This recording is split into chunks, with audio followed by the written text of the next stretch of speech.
All right. Well, good Tuesday evening, everyone.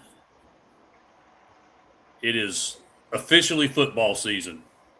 NFL has kicked off. All 32 teams are in training camp, and we are gearing up for what's going to be a fun NFL season. Let's bring in the crew. You've got Drew, freshly back from vacation. Bias. Drew, how are you, my friend? I'm good. Happy to be here. Happy to be back in regular life, doing the shows. Going to be back into the groove of doing like 4 or 5 shows a week, which is cool, exciting, fun. Vacation was great. But hey, I'm happy to be back. Well, we're glad to have you back because I'm going to wear your ass out the next 24 weeks, I think, if I counted right. Yeah. And of course, alongside Joshy Boy. Josh, good to be back with you. It's been a minute since we've got it has been a minute. Come on, talk a little foosball and a little sports betting. So glad to have you back in the saddle. Glad to be back, man. And of course, everybody knows me, that asshole called the Irish Hammer. Heavy Pour Sports dropping the hammer podcast, and we are going to dive into a couple divisions in the NFL. So what we're going to do, just a little preface to this, 4 weeks, 8 divisions, one from each conference each week. So today we're going to dig into the AFC East and the NFC West, which arguably are 2 of your better divisions in football. You've got perennial Super Bowl contender in the Buffalo Bills and last year's runner-up, the New England Patriots in the East. And then if you throw the Cardinals out, sorry, T, you basically got a playoff in and of itself with the rest of the NFC West. So some good stuff to dig in here. We're gonna deep dive. Not going to spend a whole lot of time, but we are going to talk about a lot of stuff. Dealing with rosters, free agent signings, free agent losses, rookies that were drafted, any kind of coaching changes that may have occurred over the offseason, and then going to kind of mix in with that as we go through, looking at some win total projections, some division odds, as well as some conference, some Super Bowl. Throw you a few of those in there. I only went 16-6 last year on my NFL futures bets, so maybe we can do a little better than that this year. That's pretty good. If you watched the show last year, I stretched it out kind of the same way, except I did one show for each division. I gave you the Patriots to go over their win total and win the division. I gave you the Jaguars to win the division, and a few others that I did miss the Steelers because I really thought that was going to be the end of the line for the Mike Tomlin 500 or better. Just didn't happen. But I'm not going to go through. My bank account speaks for itself, and hopefully we can replicate that, if not better, this season. So we all know the teams. We all know the division, so we can get that out of here. So you can see all these beautiful faces on here. And Drew. All right, boys. Well, let's start AFC East. We'll kind of go team by team, but Drew, just give me some thoughts on this division. What do you see that you like? What do you think how this thing could shape and play out? And are there any surprises going to come out of the AFC East? I don't think there's any surprises. I think this division is pretty straightforward. You have 2, I think the Bills are, I don't know if they're necessarily Super Bowl contenders, but they're right there on the outside door knocking in to be Super Bowl contenders. And I think the Patriots are the same way. Yes, they made it last year. But the way that the playoffs went, the regular season, it was kind of strange. But they made some big moves. Obviously, we'll dive into that. I think 2 teams in that could potentially compete to make the Super Bowl out of the AFC. And then you have 2 stinkers. I mean, let's just call it what it is. The Dolphins are in a rebuild. The Jets, I don't know what they're doing, but they're not competing very much. Yeah, they need to maybe get demoted to the Canadian Football League. But, I think that's just kind of the story of the division. There's two teams that I think can compete for a Super Bowl. I don't know if they're necessarily AFC, front runners, but they're right there in terms of competing. And then I think you have two teams that'll be at the bottom of the league, probably will both be selecting in the top 5 in next year's, 2027 NFL draft. Right on. Yeah. Josh, any thoughts on the East? Yeah, I think Drew hit it on the head. You got two really good teams in Buffalo and New England. Buffalo is right on the door of getting to a Super Bowl every year, but they fall short. And New England getting to a Super Bowl last year. And I think New England got to a Super Bowl. Their offensive line just let them down against a really good Seattle defense. And you got two other teams that are bottom feeders in the Jets and Dolphins. Yeah, it's been a long road for the Jets. They're one of those perennial lovable losers that I guess everybody, maybe outside of Giants fans and the other 3 teams in the AFC East, everybody kind of wants to see them get back and be somewhat good, right? Because it's good to have your number one TV market have teams in it that are actually competitive, and that just hadn't been the case in New York for some time now. So, anyway, with all that said, let's dig in. We'll start with Buffalo. I'm doing these alphabetically because I don't want to show any favoritism. Sean McDermott goes for the last 5 years, wins 10-plus games, gets to the playoffs, and he gets rewarded with being fired. Mm-hmm. And Joe Brady now at the helm. I'll give a quick rundown of this, just the personnel stats, and then we can talk about players and whatnot, records from last year, rankings, and then we'll see what we think is going to happen. So Buffalo lost 23 players to free agency last year. The notable players, I'm not going to go through them all because that'd be the whole show. Wide receiver room, which probably needed a good cleaning, let's be honest, but Brandon Cooks, Gabe Davis, and Curtis Samuel, gone. Joey Bosa, gone. Matt Milano and Shaq Thompson, linebackers, both gone. They also lost cornerbacks Teron Johnson, Cam Lewis, Darius Slay retired, and both safeties, Darnell Savage and Jordan Poyer. So for a team that finished 7th in the NFL last year, they lost some kind of critical players in that secondary. They did sign DJ Moore in a trade with the Bears. So Josh Allen has a legitimate one wide receiver now. And then they also signed Bradley Chubb from Denver. He signed a 3-year, $43 million contract. So that's a pretty good chunk of money for us off of serious injury. But when you look at their defensive rank, they were number 1 in the NFL last year in pass defense. They were 28th against the run. So Bradley Chubb should, if he's healthy and he's back to even a semblance of player he was before the injury, he may be worth every dime of that. They did address some of their issues in the draft. They did not have a first-round pick, but with the 3rd pick in the 2nd round, they took T.J. Parker, the edge rusher out of Clemson. They also took a cornerback, Davidson Igbinosun, also in the 2nd round at 30 from Sakai U. And then in the 4th round with the 25th pick, they picked up Skylar Bell, wide receiver out of Connecticut. So the Bills are sitting at a 10.5 win total. They went 12-5 last year. Had the number 4 offense, the number 7 defense. This year they have the 8th hardest schedule in the NFL, and their first 5 games will be against playoff teams from last year. Josh, what do we think about the Bills? I think you hit it right on the head, Hammer. Their first 5 games are against opponents who made the playoffs last year in the Texans, Chargers, Patriots, Rams. And that 10.5 number, that's really tough. you said they added Bradley Chubb in free agency, added DJ Moore. They needed a wide receiver in free agency, definitely.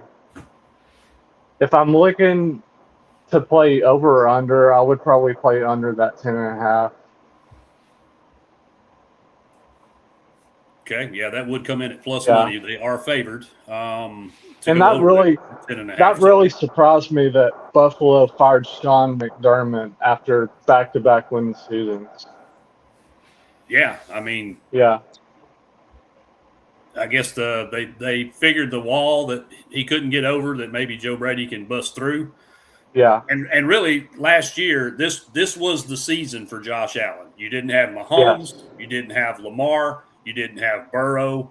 So all those blocks that he just couldn't get past the past couple of years, all those were gone. yeah. Still couldn't get it done. And I love Josh Allen, probably currently one of my favorite players in the league. Love his game. I love how physical he is, how fearless he is.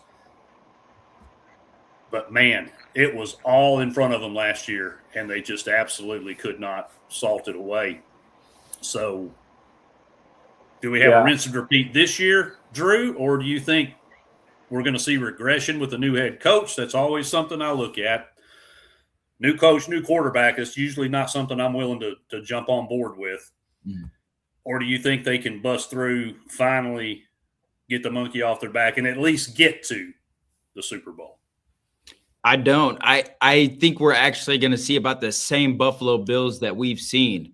I think they're going to be, I don't know, somewhere between the maybe 3 to 5, 3 to 6 range in the AFC potentially. Maybe we'll win a playoff game and then they'll get eliminated. We talk about, I'm a Kentucky guy. I've talked about it at length with Will Stein, like first-year head coach. He's going to struggle to make decisions. I mean, there's so much that goes into being a head coach that you don't even think of, and you don't realize till you're in that seat for the first time. And Joe Brady's going to do that. And it's, I still am kind of confused why they fired McDermott. I get why they did it, but then to hire the offensive coordinator of that team and then you think he's going to make a huge change. It's a little questionable. It might work. But I don't know. I don't know if the Bills did enough in the offseason. You guys mentioned DJ Moore. I think he's a talented receiver, but I don't think he's a legitimate number one kind of wide receiver. If you really want to win a Super Bowl, you look at the other top teams in the AFC, they got dudes at receiver. And, I think the last few years, it's always been the question mark, do the Bills have enough playmakers? And then, Hammer, you mentioned they lost a lot of guys, and then they add DJ Moore to kind of combat that. It's a little confusing. Now, there's still a ton of open free agents out there on the market that they could still sign. Stephon Diggs is out there. Obviously, he has a connection with Josh Allen. You have a ton of receivers. So I would like to see them go and get one of those guys if they can. If they can, I think that then, you could talk about competing because they have a good offensive line. James Cook obviously has been one of the best, most consistent running backs in the NFL over the last few years. They have depth in that room. So, a defense, I think the secondary is a questionable too. It's just like they're going to have some young guys step up. Maxwell Harrison, Kentucky guy, obviously he didn't play a ton last year as a rookie because he dealt with an injury early, but he's probably going to be out there on a corner, out there in open field by himself as a kind of second year, but kind of a rookie. That's the question mark, but good for them. They got a new stadium. They can enjoy that, but I don't think they're going to be, I think they're going to win a playoff game maybe, or maybe compete in the first round, but I don't see them going very much farther than that.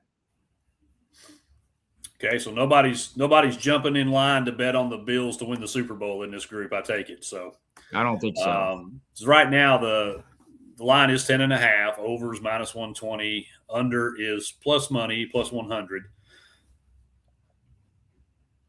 I'm torn on this because I feel like if they can survive that early stretch of games, and it's the Texans, the Lions, the Chargers, the Patriots, and the Rams. If they can get through that 3-2, 4-1, well, then they can kind of, not really, but kind of kick in. They get the Raiders, they get the Ravens, but it's at home. They get the Vikings, who have quarterback questions. They get the freebie against the Jets, the Bills. We don't know what the Chiefs are going to look like, or Mahomes. Then they got to go to Foxborough, followed up by a visit to Green Bay. Then they'll host the Bears, a trip to Denver, and then they'll close out with 2 byes in Miami and the Jets once again. So there's definitely some meat on the bone there that if the Bills can start well, keep people healthy, at least make it through the bye week, which is week 7, then they've got like 11 straight weeks that they've got to play ball.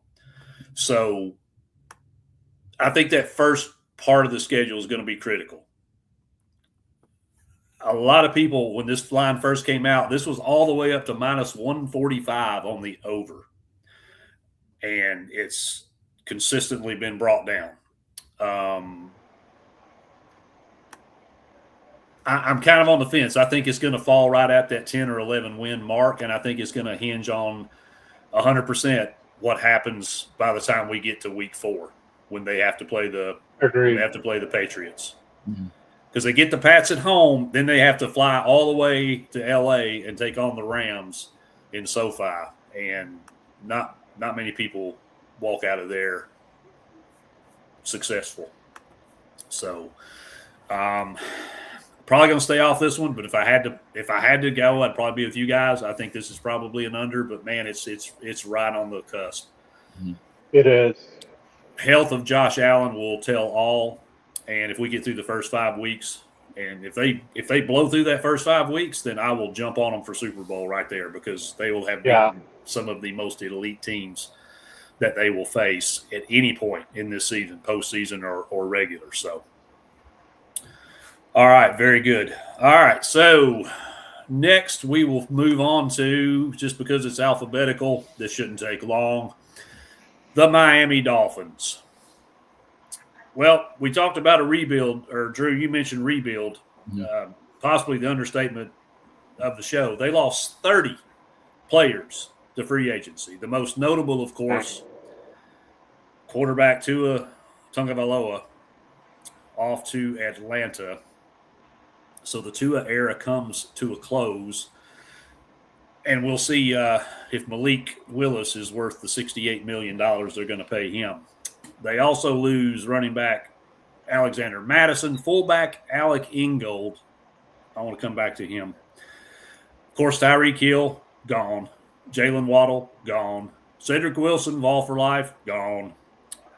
I'm throwing Nick Westbrook-Akine in there for Josh because he's a former Titan. Yep. Tight end Darren Waller, Bradley Chubb, whom we've already mentioned, KJ Britt, the linebacker, cornerbacks Jack Jones and Kader Kahu, and safety Minka Fitzpatrick. So basically anybody that was anybody on this team on either side of the ball, gone. Their replacements, as I mentioned, Malik Willis will take over, signed a 3-year, $68 million contract at quarterback. Their wide receiver answer after letting those 2 guys go were Tutu Atwell, Jalen Reagor, and Jalen Tolbert. Malik, good luck.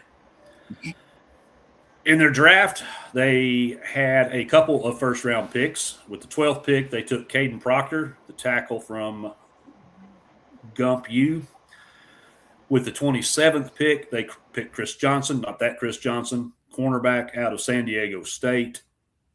Second round, they got one of my absolute favorite players from last year, Jacob Rodriguez, the do-everything edge linebacker. He could probably punt and mix Gatorade on the sidelines if they asked him to. Out of Texas Tech.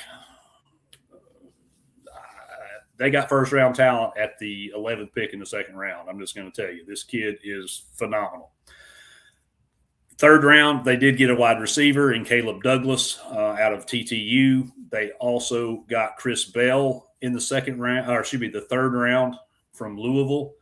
However, he is recovering from a torn ACL. So timetable on him, if he can contribute early or if at all, most likely will be back at some point in the season. But, I mean, man, if you're a Dolphins fan, you better hope like hell that Devon Achane doesn't get hurt. And just to top it all off, they have the second hardest schedule in the NFL. They could very well go 0-17.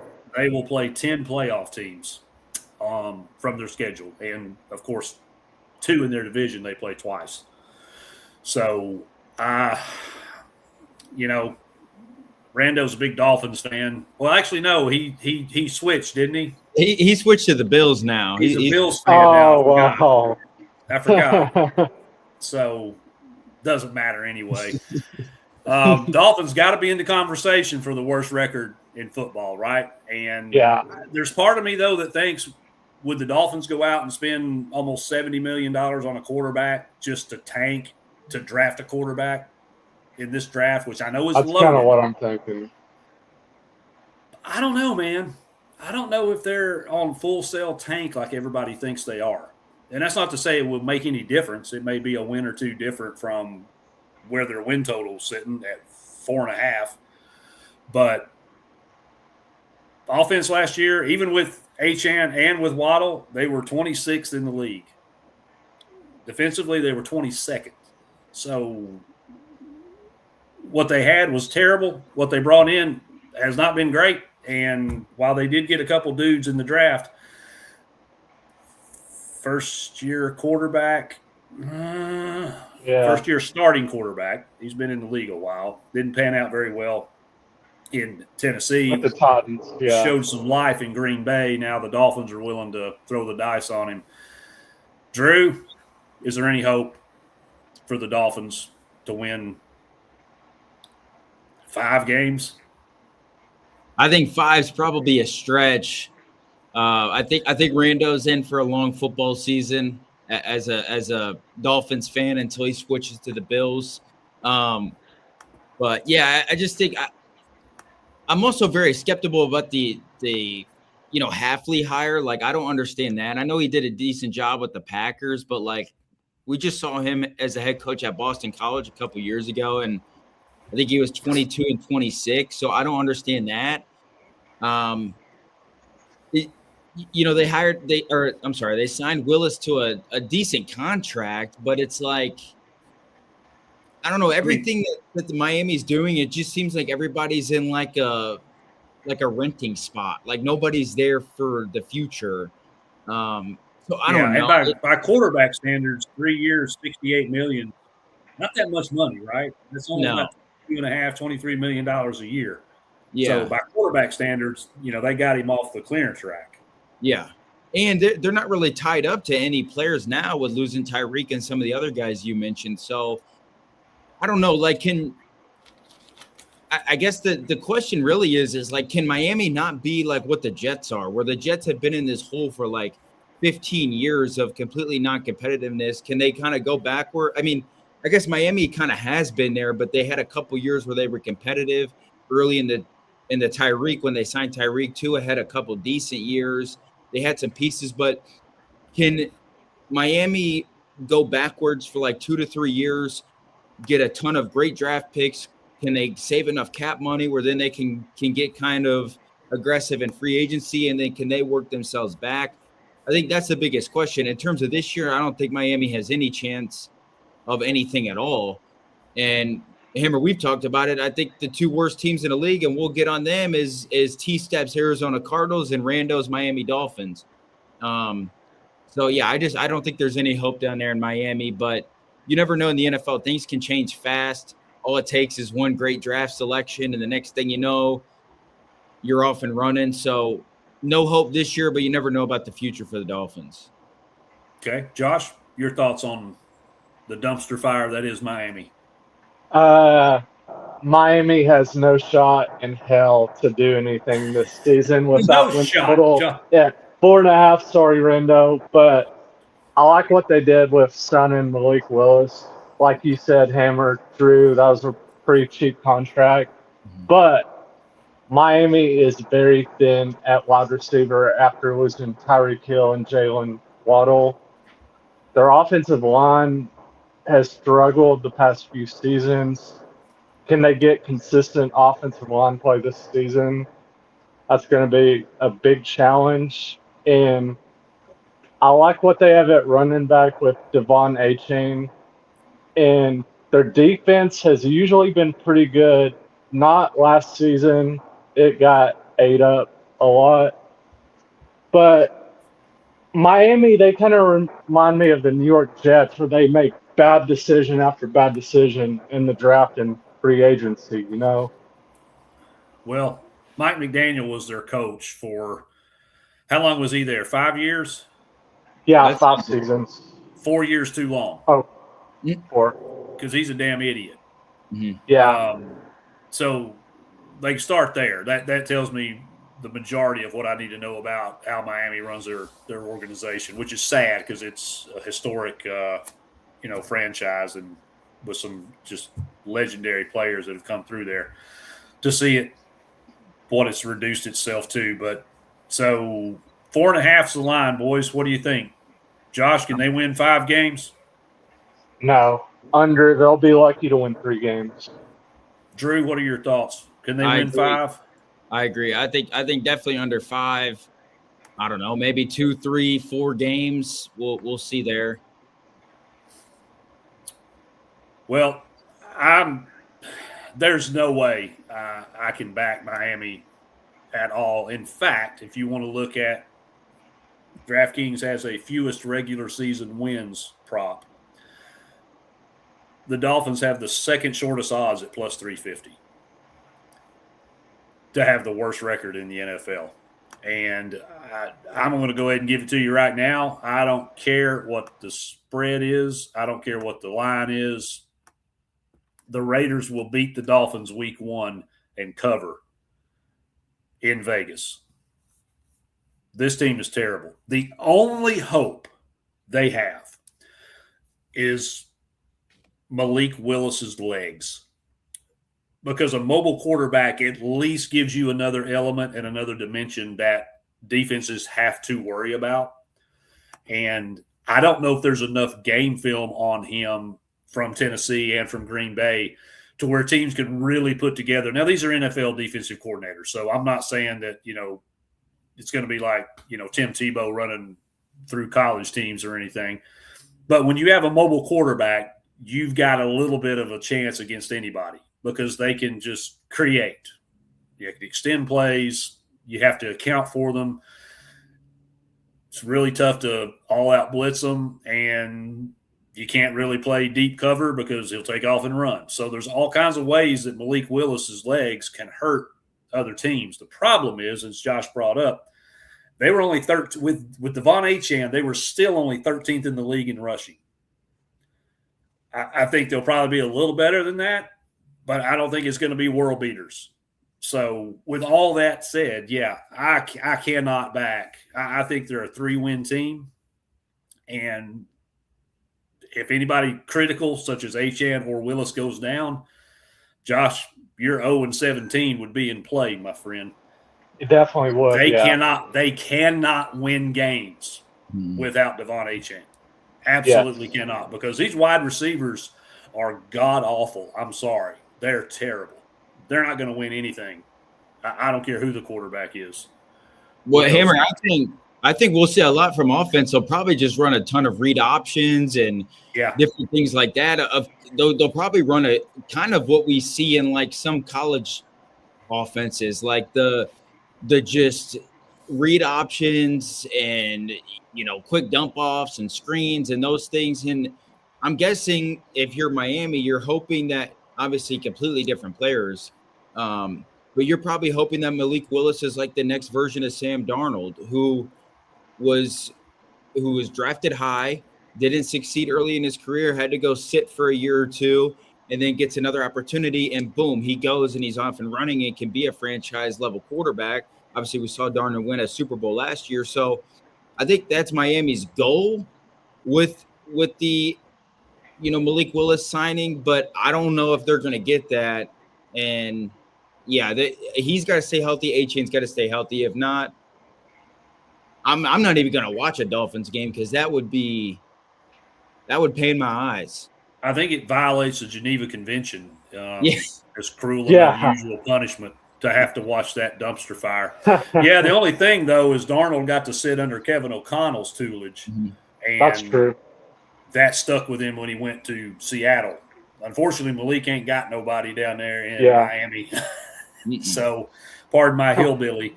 But, yeah, there ain't nobody down there that's going to be able to give him the development to get him to that level. And I hope he succeeds. And I don't want anybody to think I'm bashing on him. I'm not. I'm just telling you facts. Right.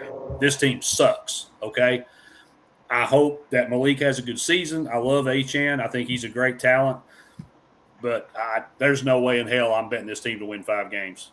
Well, and that's why I don't understand why. I mean, I get why they signed him. You got to go sign quarterbacks, and you got to try to make moves for your organization. But somebody had to play quarterback, right? Yeah. Well, if I was in Dolphins, I would have just thrown Quinn Ewers out there. I mean, he had a good college career. He didn't play a ton last year. He kind of struggled in some preseason games and stuff. But I would have just thrown him out there. Either maybe he shows he's talent and he can maybe be an NFL quarterback, or you just suck and you lose and you get the first overall pick and you go get Dante Moore or potentially Arch Manning or some of these top-level quarterbacks. Like you said, Hammer, they didn't sign him for NFL standards a rich contract, but they still gave him a 3-year making decent money. Yeah, I mean, there were plenty of other free agent journeyman hack quarterbacks out there. I mean, hell, they could have signed Josh Johnson.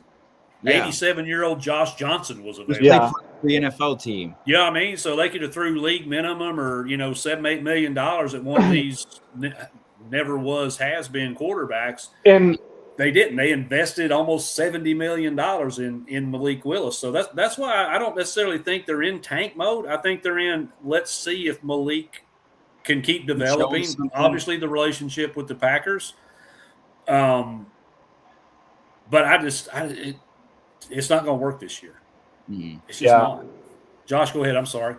Yeah, I want to piggyback off of Drew's point. Like you were saying about Quinn Ewers, you got to play that guy because you got to see what you got, sink or swim. And yeah, for sure. If he's successful, then you got your guy, and if he's not, then you just draft a quarterback the next year. Exactly, and that's not to say if the Dolphins end up with the number 3 pick, because Cleveland is in the conversation, along with, of course, Arizona. The Jets may say, "Oh no, hold my beer.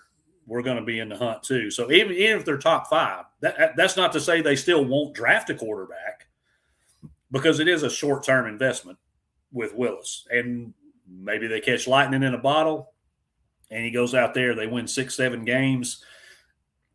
They may rethink what they do with that number 1 pick. So I don't know. I just know that it ain't going to happen this year. All right, so that brings us to the lowly Jets. Oh, no, I'm sorry. We're the Patriots now. Sorry. Forgot we're going in alphabetical, not order finish. So New England, they obviously Super Bowl runner-up, won the AFC, lost 14 players, including Vol for Life, Josh Dobbs, running backs Antonio Gibson and Dearness Johnson, Stephon Diggs, Austin Hooper, the tight end, Garrett Bradbury, the center. I want to come back to him. Edge rusher Anthony Jennings and linebacker Marte Mapu. They signed Elijah Vera Tucker to a 3-year, $42 million contract to beef up the offensive line. Fullback Reggie Gillum, he signed a 3-year, $12 million deal. Of course, the big news, A.J. Brown traded from Philadelphia. So maybe A.J. will finally be happy. They also brought in Romeo Dobbs from the Packers, 4 years, $70 million. I did not have A.J.'s contract, so couldn't speak to that. Draymond Jones, defensive lineman, 3 years, $40 million. The aforementioned linebacker K.J. Britt. And they brought in, on a 1-year contract, Kevin Byard at safety. Their draft, their first-round pick, they picked Caleb Lomu, tackle out of Utah. The second round, they got Gabe Jacas, edge rusher out of Illinois. And in the third round, interesting, they picked up Eli Raridon, the tight end out of Notre Dame. He is more of a athletic pass catching type tight end, not a more blocker type tight end. So be interesting to see what they do, especially when they let Austin Hooper go. So curious to see how he fits into that offense, because there's a lot of mouths to feed right now in that wide receiver room. New England went 14-3 last year. They had the number 3 offense and the number 8 defense in the league. And I had preached all season long, or preseason long, leading up to they were going to blow that 7.5 wins out of the total. I had them at 10. Everything worked last year, boys. They racked up 14. But they also did that with the easiest schedule in the NFL last year. Not going to be that way this year. They have the 6th hardest schedule in the NFL. They get a true number 1 schedule. They will open with Seattle in week 1. They will play 4 straight games against playoff teams from last year and a total of 10 games against playoff teams from last year. 2, of course, against Buffalo. They do get the freebies against the Dolphins and the Jets. But it's going to look a little different for old Drakey boy this year when they have to play some of these heavyweights. So let's see. Josh, back to you. What should we expect from New England? What do you see that you like? What are your concerns? Win total is 10.5. 10.5. So I like what they did in the draft by obviously beefing up the offensive line.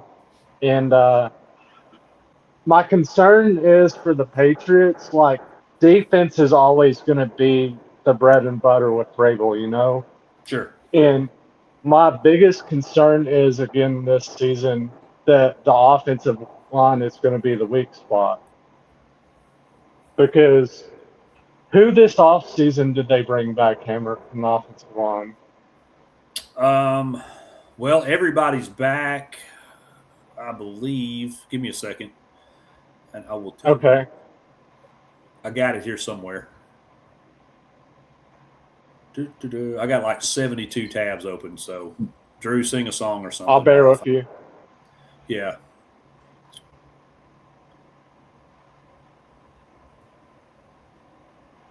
Well, shit, maybe I don't. That's all right. I don't have it. Sorry. I thought I did. But even though if the offensive line is weak, they're still going to shine. Trevion Henderson, Ramondre Stevenson. I really like what they did last year in the backfield. And you bring in A.J. Brown, Romeo Dobbs. The offense is still going to be pretty dang good this season. But with that schedule you said, Hammer, first 4 games against playoff teams last year, it's going to be a pretty tough test to start out this year. So we're going to see what old Drakey boy can do. What is their win total setting at right now? 10.5. They're the same as the Bills. 10.5. Yep. Looking at their schedule, I would say I would lean under the 10.5. Okay, so Fading them coming off the Super Bowl. okay. Before I go through the schedule, Drew, let's give me your thoughts on what you think New England's going to look like. I think for what they did last year and what they added, I really actually like a lot of what they did in the offseason. It's unfortunate that their biggest offseason news was Mike Vrabel getting caught with Diana Rossini, but that's besides the point there. I love what they did at receiver. I love Romeo Dobbs. He's a unique wide receiver, and he's had a lot of success in Green Bay. Every time you turn on the Packers game, it always seems like he's open, scoring touchdowns. A.J. Brown, can he get his own head out of his own ass? I think that's the question mark. Because if he can be an elite receiver. Obviously, he has the connection with Vrabel already from their time in Tennessee. I think one of the big question marks is, what does Will Campbell look like next year? Because he's an ultra-talented player. He was a high draft pick out of LSU. They had him playing tackle. You watched him last year, especially in the playoffs. And it made me wonder, like, I know offensive line is a bunch of rhythm and experience and cohesion, but like, would he be better off playing in the inside, like playing in the guard somewhere in the NFL? I think that's a big question mark. Could they do that in the future? We'll see. Because he's a big left tackle, and he's the one protecting Drake May's backside that he can't see. Obviously, he's a right-handed quarterback. So I like what the Patriots did. I think they got better. Obviously, they made the Super Bowl last year. Hammer, you mentioned it. Their schedule is going to be a lot more difficult. Win total at 10.5. I think that's a good line. I think they're going to be somewhere around there. I see them winning somewhere probably between 9 to 11 games. Vrabel is a good ball coach. Like, he knows how to win games. He always has a good culture with his team. So I don't know. I don't know about the win total, but I think the Patriots, I don't think they're going to probably get back to the Super Bowl, because I think the AFC is going to look a lot different this year than it did last year. And they're not going to have this whole, like, confidence and being all healthy and stuff that they were from the easy schedule they did last year. But I definitely think they'll make the playoffs. And I mean, they'll probably be in the conversation to potentially win the AFC, but I think somewhere probably, in my opinion, around 9 to 11, maybe 12 wins next season. Well, it's pretty big range. Not to bust your balls about it, but so I said we'll come back to Garrett Bradbury, and I was trying to pull his stats up to give you some hardcore data. That's your starting center. And I know it's not like when your starting center goes down mid-game or mid-season. It takes a little time to get the cadence right and all that. But with Drake May being, such a young quarterback, entering his third season, his second full season as starter, I kind of pay attention to stuff like that. To your point, as long as A.J. Brown is involved and he's catching passes and he's catching touchdowns and he's throwing it to him every time he's open, which according to A.J. is every time he runs a route, then A.J. Brown be happy and A.J. Brown will be effective. Mm-hmm. It's those times when they decide, nope, we're going to have to run the ball, play defense, work the clock, that A.J. may resubscribe to his Book of the Month club and get a little malcontent. So I firmly believe in sometimes just a change of scenery can be enough to change a player's attitude, demeanor. And also, to your point, reuniting with Mike Vrabel, coach, at Tennessee. So I think there's potential there. I still go back to Garrett Bradbury. I'm going to pay attention pretty early because that's your guy that calls your offensive line protection, your center. Mm-hmm. So he's got that responsibility. He's got the responsibility of knowing when to snap the ball and what snap count. And there's a lot going on, kind of the quarterback of the offensive line, they refer to it as. So anytime the center changes, I always kind of perk my ears and eyes up at that. I'm also very concerned about this schedule. So let's just run through it real quick, and you guys tell me win or loss. Week 1 at Seattle. Loss. Okay. Agreed. Week 2, they host the Steelers. Win. Agreed. Week 3, they're at Jacksonville. Loss. Ooh. Week 4, at Buffalo. Loss. I agree. Week 5, they host the Raiders. Win. Week 6, they host the Jets. Win. Week 7, they travel to Chicago to play the Bears. Loss. Week 8, they play at Miami. Win. They could play that game on the moon. Wouldn't matter. Week 9, they host Green Bay. I'm going to say win. I also think win. I ain't going to do it. Week 10, they travel to Munich, Germany, and they play Detroit. Win. Loss. Ooh. We got our first split. Man, there's a lot of people high on Detroit this year. I don't know if I'm one of them, and I'm going to be honest, man. These overseas games, Mm-hmm. They're tough. Weird. They get weird. That's a coin flip at Yeah. best. So I'm gonna say that's a win, but Okay. I'm very hesitant with it. Week 12, they travel to LA to play the Chargers. Loss.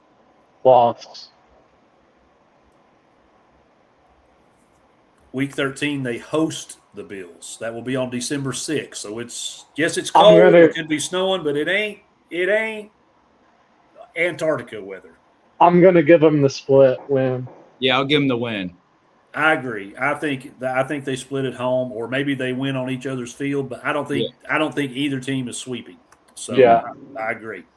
Week 14, they host the Vikings. Win. Okay.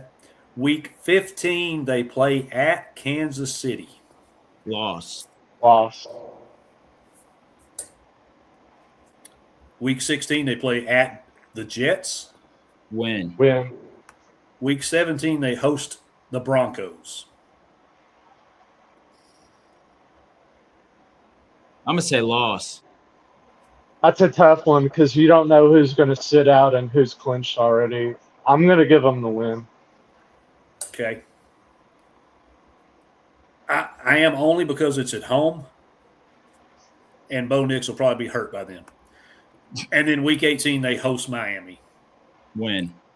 So best case scenario, with our little exercise there, we have the Patriots at 10-7. And it's 10.5? Yep. It's right on the no. Yep. Vegas knows what they're doing. They're not idiots. Yeah. You've got a coin flip game with Denver. You've got a coin flip game with the Lions because it's overseas. Mm-hmm. I mean, injuries we can't predict, obviously. True. But I don't know, man. I think somebody can jump up there and get them. I do. I was all in on them last year. I ain't drinking the Kool-Aid this year. I think this schedule, because they coasted through, and they really didn't have any bad games, but they did have games where it wasn't as surgical, right, and as clean. They're not going to have the luxury of that this year. Well, Hammer, let's just call it what it is too. Like Drake May in the playoffs, he did not perform, and people can say it was the first time he played in the playoffs and the energy and the nerves of that. But they still played teams in a regular season and stuff, but they played the top of the top teams late in their playoff run. And you saw Drake May, he didn't look like no MVP candidate. He struggled. He didn't look like no MVP candidate. And you talk about that schedule, think of some of the defenses that those teams have. Yes, it's the regular season. He was great in the regular season last year, but it's those defenses, it's the coaches, it's all of those things. So I think that's the biggest question mark too. If Drake May comes back, he had a great offseason and he looks like a legitimate MVP candidate, then it probably changes my perception. But right now, the last memory I have of Drake May is him looking like a, less than top 20 quarterback, much less during the regular season, he looked like an MVP candidate. So I think that's kind of where I have the worrisome too with the Patriots is just what really is Drake May through the grind of a 17-game season. Yeah, and when you talk about a 17-game season, playing 10 of those games against playoff teams. Yeah. Not the number 3 and number 4 teams in each division, or playing – I forget who they had, and I want to say that they have like the NFC South or something. They had an easy cross division last year. So they don't this year. They get the NFC North, which is in the conversation for the toughest division in football. So I think it's going to be too much. We saw the lights were a little bit too bright for Drake May down the stretch in the playoffs when it really mattered, and especially in the Super Bowl. That one I can kind of forgive because that's a larger-than-life type moment. But when you've got to play those type games 10 times in the regular season before you even get to the playoffs, I don't like it. Plus, Yeah. we got a head coach that's got chaos going on in his life. And as much as we say they're professional, they can tune out the noise and all that stuff, the more the closer the season gets, the more cameras he's going to be in front of and the more questions he's going to have to answer. So I don't know. I'm not on it. I'm dead ass under 10.5 on New England this year. Same. Well, Hammer, if they start losing games early in the year, that Rossini stuff's coming right back out. Immediately. Immediately. Legitimately implode. And the next thing you know, we look up and the Patriots win like 6 games this year. Yeah. And that is entirely possible, Drew. I didn't want to go there with it because I think it's a little far-fetched, but I don't necessarily believe that's out of the conversation either. And it wouldn't surprise me if we see Mike Vrabel then step down because it's such a distraction. And agreed. Yeah, and then McDaniel steps in and he's the interim head coach. We've already seen that movie. We know how that ends. Yeah. I think the Patriots, to me, we'll dive into it throughout the rest of the shows, but the Patriots might have the widest range of outcomes out of any NFL teams because of off the field stuff, because of schedule, because of adding a guy like A.J. Brown and what we've seen the last few years. You got Drake May, who's a wide range type quarterback after what we saw in the playoffs. The Patriots, they could be damn good, and I don't think they'll be extremely bad, 3 or 4 win team like we're talking with the Dolphins. But this thing could be really good, or it could completely blow up in our faces, and we're like, holy shit, the Patriots just won 6 or 7 games, and everybody's running around like crazy, like the end of the Belichick era when they were horrendous and had to go through the little short rebuild they had to do. Yeah, I think it's a little long shot that happens, but I do see a path where we could be talking about the Patriots having 7 or 8 wins again this year. Yeah. Yeah. So for the AFC East, Buffalo, they have the shortest odds on the board of any team in their division to win is -136. New England at +125. The Jets are +1900. The Dolphins are plus not a fucking chance. Who's going to win this division? I'm going to go with the Bills. I'll go ahead, Drew. Yeah. I'm going to go with the Bills as well. I don't think there's another play on this. We just talked about even if Buffalo doesn't go over their win total, let's say they both win 10 games. And with the stupid NFL tiebreaker, whoever's got the biggest shoe gets the win. And let's say the Patriots win the division. They're not going to do anything in going forward. Buffalo, I think, still makes the playoffs regardless whether they win the division or not. But I just don't see New England's a lot better shot of going 7-10 than the Bills are of going, 9-8 or whatever. So regardless of the coaching change and those things, Joe Brady's been around, and they haven't got over the mountaintop, but the Bills have been one of the most consistent NFL organizations in the last 8 years or so.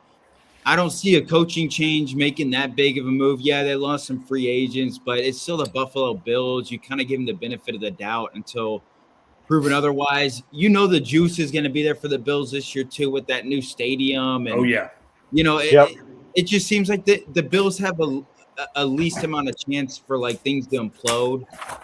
That's why I think it's the easy pick for the Bills to win the division, but it's the NFL, anything can happen.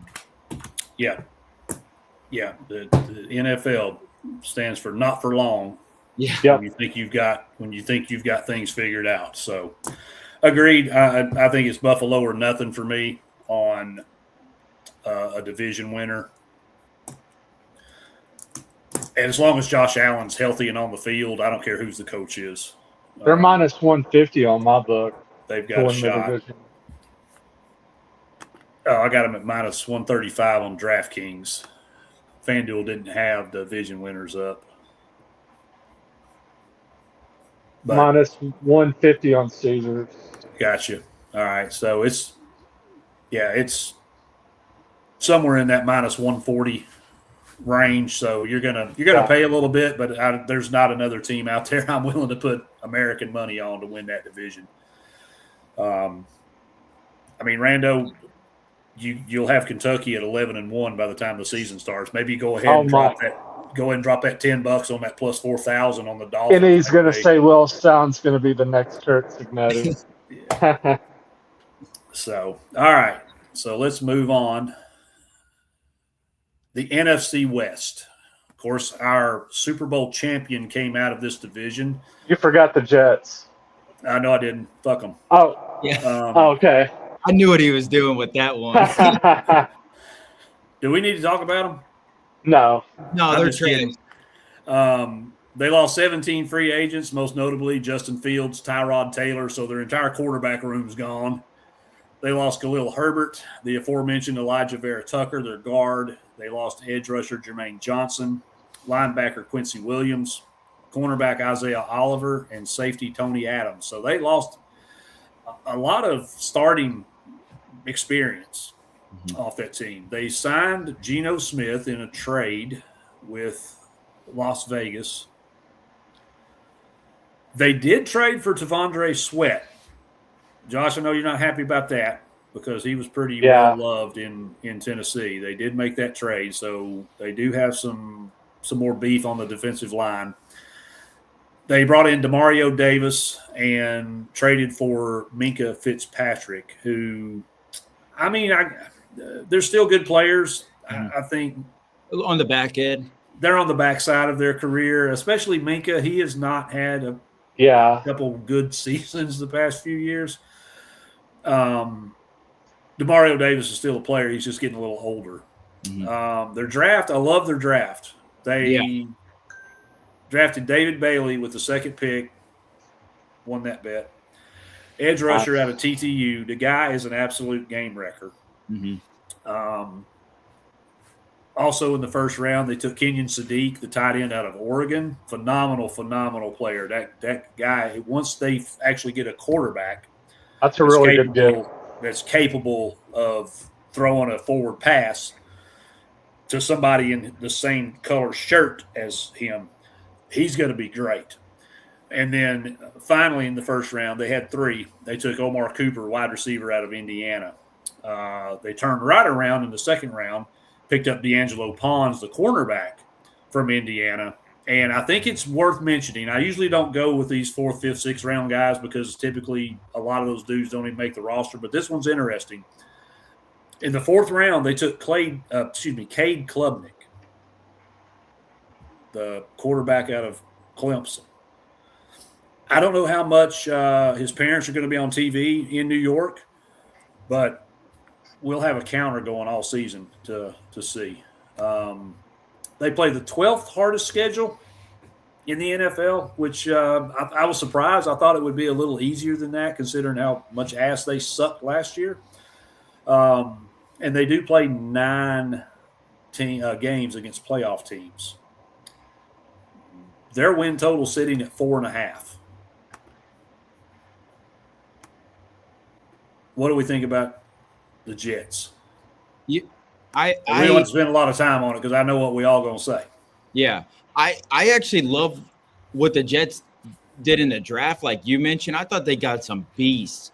Kenyon Sadiq, I mean, you saw him last year at Oregon. Will Stein used him like crazy. Yeah, I'm a Kentucky fan. Will Stein's my new head coach, but Will Stein did an unbelievable job scheming Kenyon Sadiq.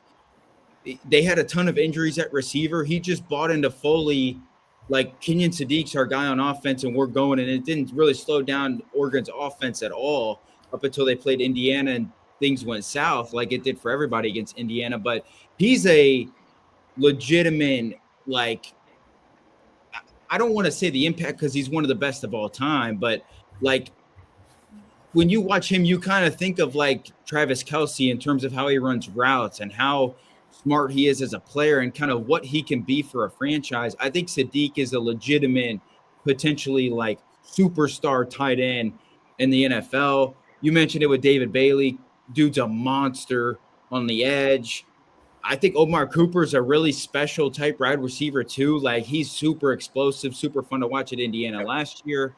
Like, and they had a ton of guys in the draft that I liked. I thought they won the draft. There's been some buzz that like Cade Klubnik has been actually pretty darn good in the Jets facilities. Like he's surprising a lot of people, which is kind of concerning when you think of Clemson and how bad he was last year. But Dabo Sweeney and Clemson have been bad for the last 3 years and can't get the quarterback position right. So I don't know. We'll see what Klubnik. I don't understand why they traded for Geno Smith. That makes no sense to me unless they're trying to tank. And I'm not a fan of Aaron Glenn at all. I think he's a horrendous head coach, and I agree. This will probably be it for him. I think he probably should have been fired last year. And unfortunately, the Jets kind of got screwed in the draft too. I think they were all planning on Dante Moore coming out. I think they were going to draft him with the number 2 pick. Obviously, he elects to return to college and go back to Oregon for a year. I think partially due because he didn't want to go to the Jets. So, but I like what the Jets did. I don't think they're going to be anything this year. I don't think they're going to compete for anything. But outside of the actual team, I think the organization made some good moves. I think the next move is getting a real coach, a real head coach. And there's a lot of good candidates out there, potentially next year or so, and then go find a legitimate franchise quarterback because Geno Smith's not the answer. Yeah, in no way, shape, or form. Josh, what are your thoughts on the Jets, Jets? Yeah, I think you and Drew hit it right on the head. The Jets had a really good draft with selecting David Bailey in the first round from Texas Tech. Dude is a freaking stud off the edge.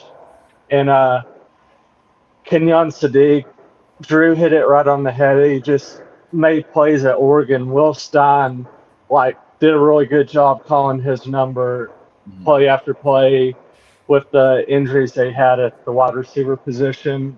Omar Cooper Jr., that was a really good pickup by the Jets. Pons. And I'm interested to see with Cade Klubnik if Geno Smith struggles in the season, if they go to Cade Klubnik and call his name. I'm going to say this, and I said 4.5. It's actually 5.5. Their win total. Okay.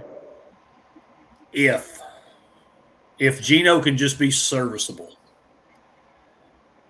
between the running game and that defense, the Jets can win 6 games this year.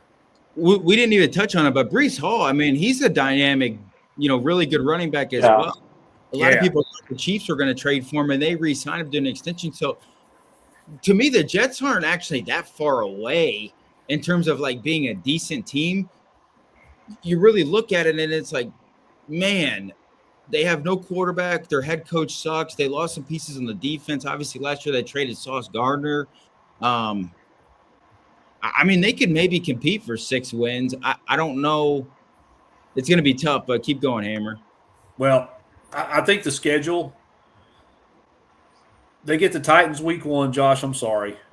That's all right. We'll beat them.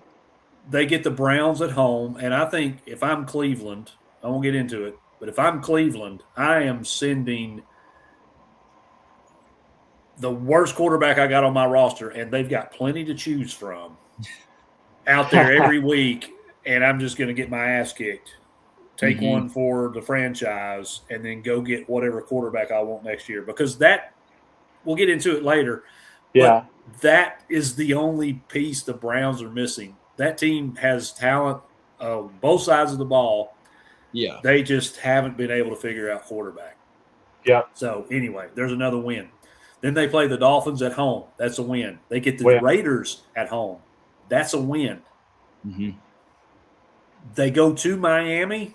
I still think that's a win because by week 12, somebody on that Miami offense that's critical is going to be hurt. It's just how it goes.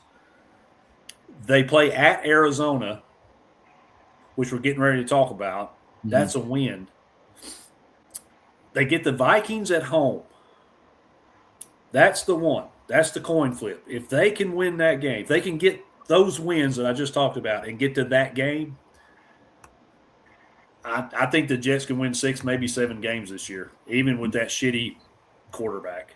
Because everybody else on the field, there's talent in those rooms, in those position rooms. And in spite of Aaron Glenn, I think they can win 6 games. So I'm throwing the dice on them. I did last year too, and I got burned. I feel a lot better about it this year, even with Geno. And if Geno goes down, then let's see what Klubnik can do. Yeah, they also have I mean, I grew up with him, but Brady Cook, who was Mizzou's quarterback, who had a decent career. I mean, he's there too. I don't think they'd play him. I think they'd go to Klubnik, but I think you have to. Or maybe they're bad. They just throw Brady Cook out there and say, "Screw it, we're tanking." I mean, yeah, if not throw Klubnik out there to potentially completely ruin his career. Yeah, because with this schedule, their defense and Breece Hall can win them a couple games. Yeah. Agreed. So I don't think they need elite quarterback play. They just need serviceable quarterback play. They need Geno to not throw 18 damn interceptions this year is what they need. And they're just ahead. Protect the football. Yeah. They can win some ugly ass games. But a win's a win in the NFL, man. Yeah. So I don't know. I'm taking a shot again on the over. See, a team like the Jets, to me, and I'll go quick on it, but if I was the Jets, like I would make a trade for a guy, obviously he played at Kentucky, but I would make a trade for a guy like Will Levis out of Tennessee. He's not going to play in New York. He's ultra talented. He hasn't been worth a shit in the NFL yet, but you can't question his arm talent. You can't question his toughness. If you had to make a move from Geno, why not go throw Levis out there and see what he can do? And maybe he does hit. Maybe you can bypass a couple years without having to draft a quarterback. But because if Geno goes down, then you're playing a slippery slope, and the Jets cannot go backwards again. They need to at least stay where they're at now or go forward, because the second they go back again, the second they're going to be back to the New York Jets. Yeah. Yeah. And to piggyback off what Drew said, they're only a quarterback and head coach away from being a pretty decent team. Yeah. I don't disagree. I'm not saying they'll win the Super Bowl, but they could be in that playoff contention or in that wild card round potentially. They can be above 500. Yeah. Right? And at this point, I think Jets fans would take above 500. They would. Let's crawl before we start running. But I think it's I think it's a travesty, and I hope no matter what happens, I hope they can figure out their head coach and solve their quarterback situation, because I mean that division is just better when the Jets matter, because again, it's the largest TV market in the U.S. and both their teams suck. So all right. Running a little behind schedule, so we'll kick it up a notch here. So now we're going to go to the NFC West. We're going to start. Good gracious alive! I'll give T-Step this. If that man could be a fan of this team, there ain't nothing gonna hurt him in life. Arizona went 3-14 last year. They actually had a pretty good offense. They were 7th in the NFL, but that's because Jacoby Brissett threw the ball for 132 miles. Their defense was 27th. It was terrible. Their line this year is 3.5 wins. They went 3-14, in case I didn't mention that. They lost 19 players to free agency, and they lost some notable players, guys. They lost, of course, Kyler Murray, the big story. Now in Minnesota, they lost Michael Carter, running back. They lost wide receivers Greg Dortch and Zay Jones. They lost guard Evan Brown. They lost defensive lineman Calais Campbell. And I know Calais is getting on up there in age, but that one kind of surprised me. They lost one of their best linebackers in Akeem Davis-Gaither, and they lost Jalen Thompson out of the secondary. The only players of note that they signed were quarterback Gardner Minshew. They did get Tyler Algier, which I thought was interesting, that he's kind of been a touchdown vulture for Atlanta for quite a few years. I've felt his sting in the fantasy world a few times. That's an interesting free agent signing. Then they also got wide receivers Kendrick Bourne, which kind of hurt my heart, and the speedster Devin Duvernay. Draft-wise, this one's the jury's still out. We know their number one pick, third pick or first round pick, third pick in the draft, Jeremiah Love, the running back out of Notre Dame, who I know Joshy Boy was hoping like crazy was going to be there at number 4. But I was highly suspicious that that was the play, and indeed they did select him. So day one starter, no question. Kid's ultra talented. In the second round, they got Chase Bisontis. I hope I said that right. Guard out of Texas A&M. So they've got a little help on the offensive line to replace Evan Brown. And this is where it gets interesting. Third round, they take Carson Beck, quarterback out of Miami. And then their fourth round pick was Caleb, not Caden, Proctor, not the Alabama guy. They're not related. Defensive tackle out of southeastern Louisiana. And if you don't know anything about this dude, you should probably look him up. The big news, not Jeremiah Love, is Carson Beck getting drafted by the Cardinals here. So we'll talk about that. Their schedule, they're tied for third with Green Bay. Third hardest, that is, schedule. 6 of their first 7 games, they will play playoff teams. And, of course, they get Seattle, the Rams, and San Francisco twice. Congratulations, Arizona. And they will play 10 games total against playoff teams from last year. So not only did the majority of their talent leave, they get the third hardest schedule, and they have to play in a division where everybody else won 12 or more games. Congratulations, Arizona. You're on the clock. I don't see this team winning 3 games, much less 4. So I'll go ahead and tell you now, I'm on the under 3.5. It was decent plus money when I got it. Let's see where it's at now. I don't want to tell you something that ain't true.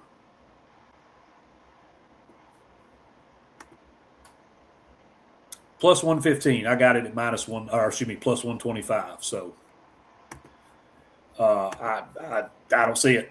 This schedule is redonkulous. I can outside of their division games, just real quick, I'll run it down, and you boys tell me what y'all think. They open against the Chargers. Then they get Seattle, the Niners. They do play the Giants, but it's in New York. They get Detroit, the Rams, the Broncos, the Cowboys, the Seahawks, the Rams, the Chiefs, and finally week 12, they get a break, if you want to call the Commanders a break. Then they finish the season with the Eagles, the Jets, the Saints, the Raiders, and then the Niners, who hopefully have clinched by then. They'll be playing their third stringers, and if that's the 4th win, I'm going to be pissed. Let me just go ahead and tell you. I don't see 3 wins on that, or 4 wins on that schedule, and I'm depending on how some of these, middle of the pack to lower end teams come along. We could be talking two wins. They are the number 1 shortest odds to have the fewest wins at plus 250, just ahead of the Dolphins at plus 350. So kind of a coin flip right now. The Jets are a plus 850 distant third from these two. So Arizona and Miami, who will get to play each other, we'll get to find out who really wants to get that first pick, because somebody's going to be taking that game. Guys, is there any hope for Arizona with anybody this year? I think for hope, you hope that Jeremiah Love proves to be like a legitimate, potential superstar running back. But other than that, I think Arizona's probably just hoping that they can get through the year like decently healthy as a squad and go into the draft and draft well. I don't understand them yes, they gave, Brissett the money that he asked for, which he wanted similar to NFL starting money. I think he got that at like 16 or 17 million for this year. They signed Carson Beck to a 4-year rookie deal as a 3rd-round pick. That's interesting. So Yes. I'm not sure what Arizona is doing in the quarterback room. It might be something that like they're trying to figure out too. Like, could it be Brissett for like maybe 2 or 3 years, to hold the room together and try to build around and then go get a franchise quarterback? Could it even be Carson Beck? They signed 4-year. Could he sit for a year or two? And while they try to build everything, build Carson Beck up behind the scenes and preseason and practice and those things. So I don't know. Like you said, Hammer, I don't think the Cardinals are going to do anything. I think the number one thing that they're probably just hoping for is that Jeremiah Love is an absolute beast that they can build around for the future, for the next 10 to 15 years at running back maybe. And then I think another question mark they have is, can Marvin Harrison Jr. like finally put it all together and be like the receiver that we thought he was out of college, because he's been so inconsistent in the league. And really, he's just struggled in general with drops and really lack of, production. So they need a big jump from, Marvin Harrison Jr., and they need Jeremiah Love to show superstar running back potential. And then from there, they can build through the draft and maybe free agency in the future. But T needs to just focus on, scouting the 2027 NFL draft. Yeah, he needs to focus on that in basketball season. Yeah. Because it's not going to be much positive coming out of Arizona. I think ultimately their end-all be-all goal this year, don't get Jeremiah Love killed. Yeah. Agreed. I think that needs to be their number one focus, is don't get this kid hurt. And if he gets dinged up or, something, then sit him. Yeah. Sit him down. Do not risk it. He is too legit of a talent to put out there and just run him into the ground. So, Josh, anything any different with this dumpster fire of a franchise right now? No, I think you and Drew pretty hit it right on the head. Just don't get Jeremiah Love killed, and just stay healthy this season and go into next year for the draft. Because are you going to punt your future for a quarterback this upcoming draft, or maybe next year in 2028 when JKS from Cal is draft eligible? That kid can sling it, man. I swore I thought he was draft eligible after this year. Yeah. He's so good. All right, cool. Well, let's move on. The Los Angeles Rams. They go 12-5 last year. Their win total this year is the highest on the board at 11.5. They have the number one rated offense in the NFL, the 17th ranked defense, which is a little surprising. I thought they were higher than that, but then I think back and how bad that secondary was. Excuse me, down the stretch. They sure did. In fact, let's talk about it. They lost 14 free agents, but the only names you're going to know, unless you're a diehard Rams fan, are wide receiver Tutu Atwell and defensive end edge Jared Verse, whom they traded to Cleveland to get Myles Garrett, the all-world defensive end, edge rusher, quarterback killer from the Cleveland Browns. Then they also went out and traded for Trent McDuffie, cornerback out of Kansas City. Then they turn around and sign cornerback Jalen Watson on a 3-year, $36 million deal. So they certainly addressed the issue, didn't they, Drew? Yeah. And then just because he wants to, Aaron Donald is probably kicking around the idea of, that looks like a Super Bowl contender. I may come back and play for the hell of it. If that happens, I just tell you, you better, if you like the Rams, you need to not wait around. Get them now. You better get it now, because I'm we've talked about this on other shows. All things point to Aaron Donald suiting up next year, or suiting up this season. So I didn't miss the boat on it. And let me tell you, I hate the Rams. Me too. Okay? Me too. Hate the Rams. As a resident of the St. Louis, Missouri, I hate the Rams. Yeah. So it pains me to say, just like it pained me to say that I think Georgia's winning the SEC and possibly the national championship Saturday. This hurts my heart. But if Aaron Donald comes back and Matthew Stafford stays on upright this season, you can forget it. It's everybody else playing for second. They have the 13th hardest schedule in the NFL, which, again, they didn't win the division, so they kind of dodged a bullet there. They do have to open their season against the 49ers, and that game is in Melbourne, Australia, which sucks. And the other kind of glitch on their schedule is they have to play Seattle twice in the last 3 weeks of the season. Now, I don't know who thought that was a good idea for either of those two teams. It's great for us as fans because if this thing goes the way we think, then this could be basically a 2-game playoff for the division, the number 1 seed, and home field advantage, right? So the drama's great. For the teams, it's terrible. Mm-hmm. League didn't do either one of them any favors in that regard. However, man, I skipped over the draft intentionally. I think the Rams are the team to beat. I've got them over 11.5. I've got them winning the division. I've already got them winning the NFC, and I guess I'm going to have to go ahead and bet them to win the Super Bowl.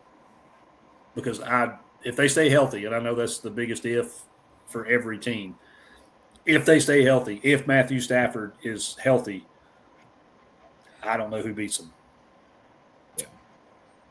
If we see Ty Simpson, their first-round draft pick, at pick 13, they're probably screwed because as good as that defense is, they can't do this without a quarterback. They 100% have to have a quarterback. And then in the second round, they took Max Clark. I don't know. He's a suck-eye, so I really don't care. Tight end out of Cuck-IU.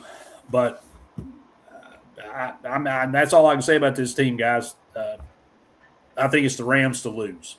What are y'all thoughts? Yeah, look, you're in a great spot when you can mess around and draft a quarterback at pick number 13 in the NFL draft when you're quarterback before. Yeah, when you don't need anything, oh, hell, let's just go get a quarterback. Yeah. Now, I think it was a great pick. I've said it before, but I think it was a good pick for the Rams. You're never going to draft that high in the next few years. And you had a decent prospect quarterback who, kind of has that Matthew Stafford type game, that traditional pocket passing quarterback, and Ty Simpson that then you can develop. And what else did they really need to add to the team? They're already in win now mode. They're loaded at every position. Like you said, they went out and got both of Kansas City's starting corners. McDuffie's one of the best corners in the NFL. He has been over the last few years. The receiving core is loaded. Puka Nacua, maybe the best receiver in the NFL. Devontae Adams. He's older. Yeah, he's older, but he's still Devontae Adams. And you throw it his way, he damn near catches every ball. Kyron Williams, Blake Corum at running back. Their offensive line is damn good as well. McVay, one of the, if not the best offensive coach, maybe behind Andy Reid in the NFL. They have it all. And then you potentially add Aaron Donald onto this team. It's not crazy. Fair. So, yes, to me, this is the Super Bowl front runners right now. They even might not be done. I've kind of seen some things that they might even try to add Keenan Allen to be wide receiver 3 and be this possessional red zone threat guy. He's out there. wild. Yeah, so I think he'd gladly come back to the West Coast. yeah, like the Rams are out here like playing. Honestly, the Rams are damn near playing what the Dodgers are in baseball right now. Yeah. So it's theirs to lose in the NFC. Now, again, it's football. Like you said, Hammer, injuries can happen. Football is one of those sports that things can happen. And we just saw the Rams last year. Yes, they made a ton of moves, but, they lost in the playoffs to Seattle, who won the Super Bowl. Now, Seattle, we'll talk about them in a bit, maybe got a little bit worse. We'll see.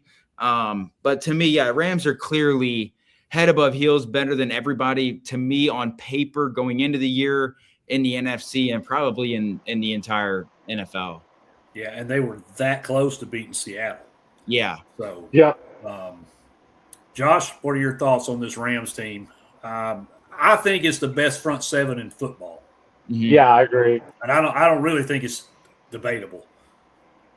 No. This team is loaded. I like what they did in the draft just by, like you said, hammer like they could get in the quarterback with, like, they really didn't need anything in the draft by selecting Ty Simpson just in case Matthew Stafford gets hurt because he's getting up in age. And I like with what they did by selecting C.J. Daniels from Miami. Really good wide receiver. And like you said, Drew, Puka Nacua, I think he's one of the best wide receivers in the NFL. Mm-hmm. And Devontae Adams as well. And Terrence Ferguson, he came on later in the season as well from Oregon. Mm-hmm. Yeah, and and then just think about adding. And I know we're hypotheticals more or less here, but think about if they added a Keenan Allen to that receiver room. I mean, it's just you're right. It's like the Dodgers. Everywhere you look, it's superstar, and maybe they're on the twilight end of their superstardom. But in this system, with this coaching staff, with this quarterback, and with this defense, I mean, nobody has to go out there and play hero ball. They're all so damn good at every position. Yeah. And McVay's kind of the evil genius. Yeah. So I hate him. Did I mention that earlier? Me too. You did. God.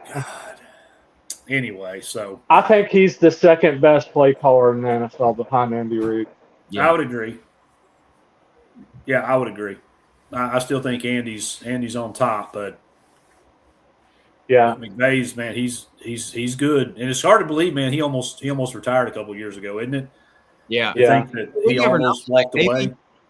Maybe he might, like, after this kind of group is done, Stafford and some of these older guys. Stafford, Darnold, yeah. You may have a Devontae. Yeah. I mean, he could call it at any point too. Not necessarily because he's that old, just that what's he got left to prove? No, yeah, nothing. So, get a huge bag from a TV company. Yeah, absolutely. And he's already selling tacos on TV, so it'll be easy to transition over into the studio or the booth because he's a good looking dude. He's articulate, smart. So I'm just saying. I mean, I definitely think if they win it, we will have seen Matthew Stafford's farewell tour this season.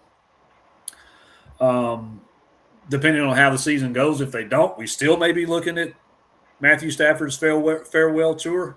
Depends on his health, but right now it's going to be a hard sell to get me to buy anybody else to win this whole thing. So, gentlemen, do we agree, disagree? 11.5. That's a big line. That's the highest one in the league. That means they got to win 12. Are they going to win 12 or more? Yes. Yeah. I think so too. I think this could be the 14-3, 15-2. Yeah. LA Rams by the time we get to the end of the season. I would ladder it up all the way to 13 wins. Yeah, I mean, I don't think I even think 14 is not far fetched. It'll depend how early. If they do, it depends on how early they clinch. Yeah, right. And if there's no need to play the last couple of weeks, and I hate that. That shit pisses me off more than anything when I'm trying to win bets or season-long fantasy or whatever, and I got my guys sitting on my bench.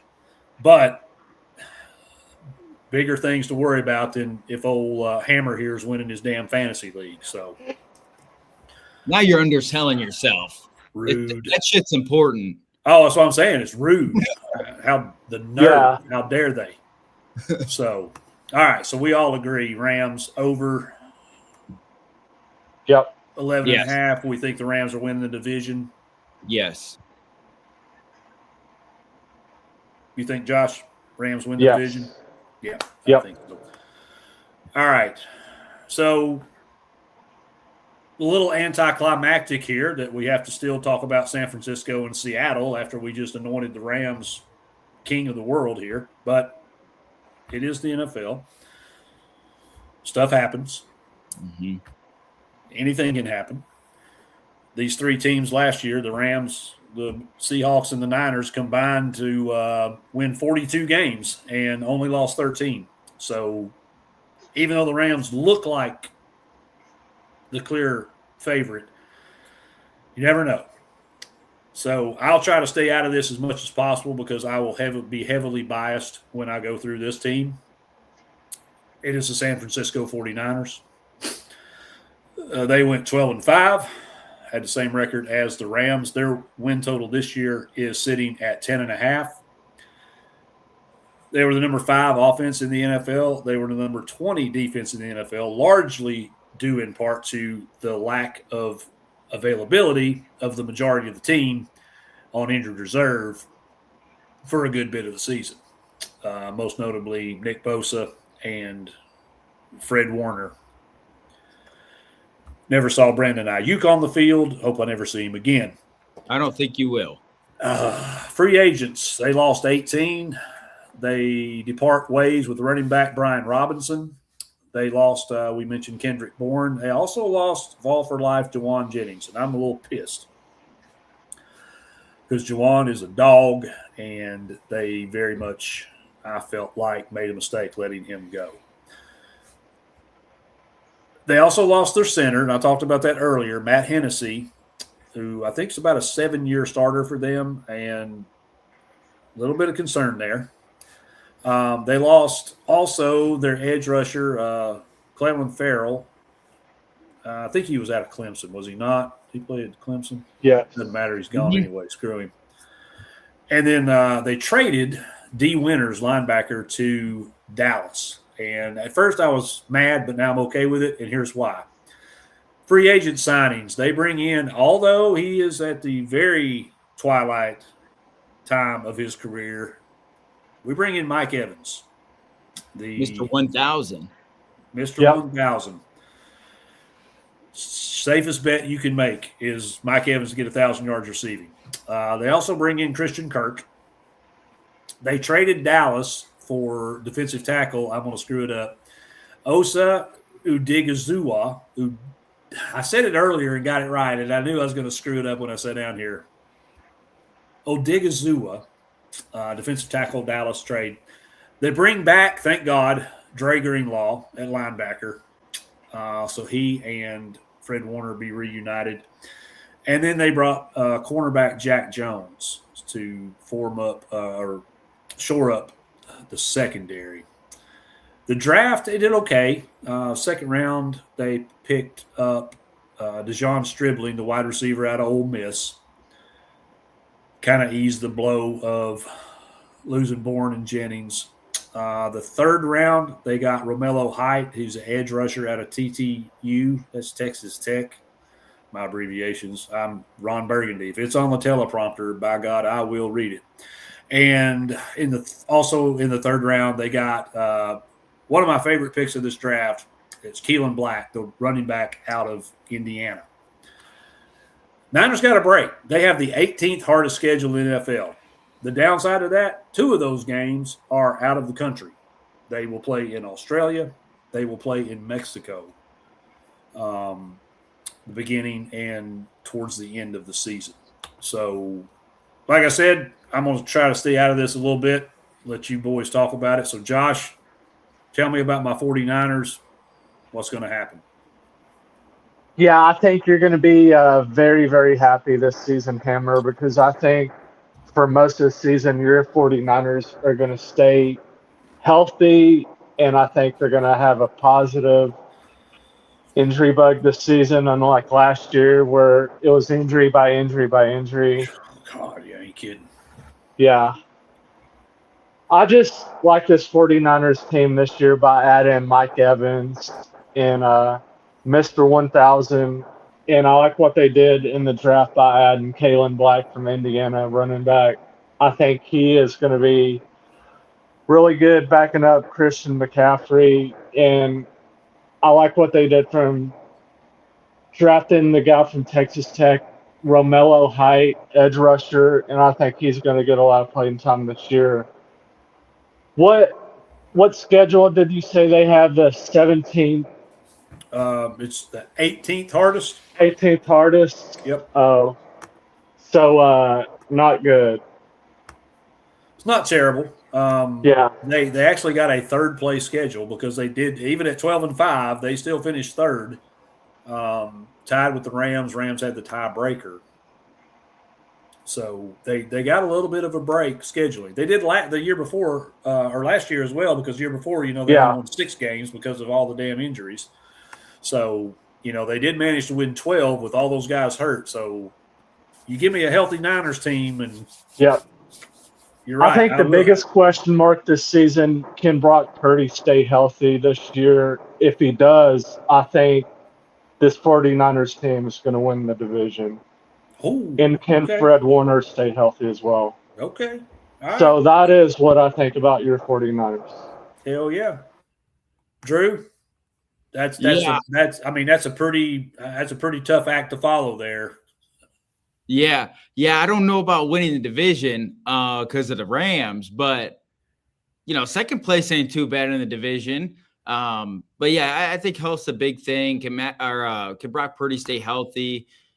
We also got to worry about the health now of the head coach and Kyle Shanahan after the car accident. It seems like he's progressing well. I think the owner or general manager said today he expects him to play week 1, but that the wrinkle of that, it can be huge because if he's not involved a lot in practice and certain things, like we don't really know what's going on there. So that could cause the 49ers to get off to a bad start to the year. And then the next thing you know, it could, domino effect downwards.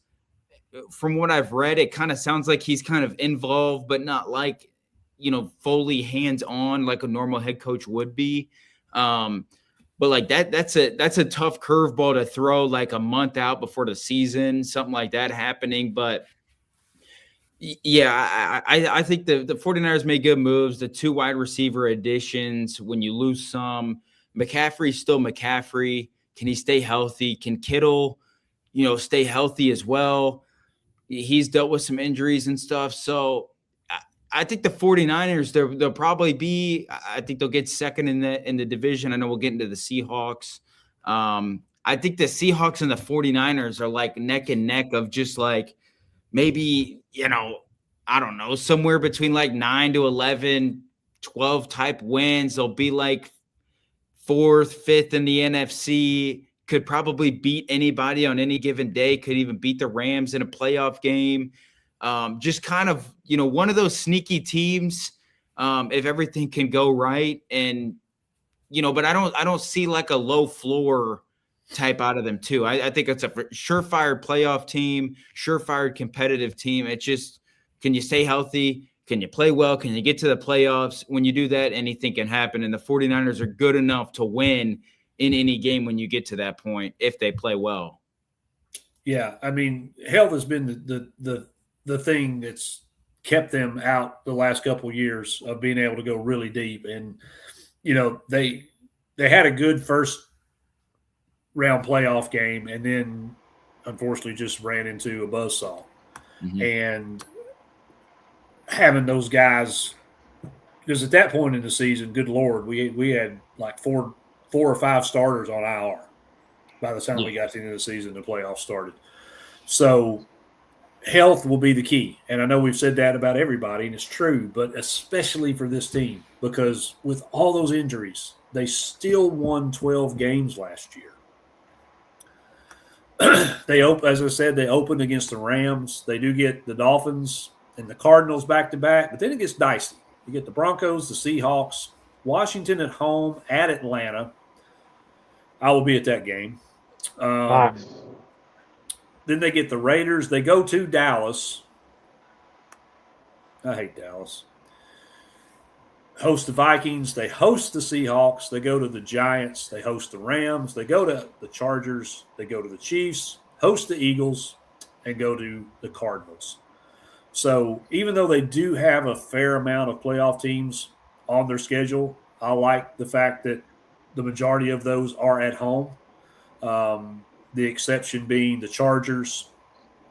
Of course, they split with Seattle and the Rams.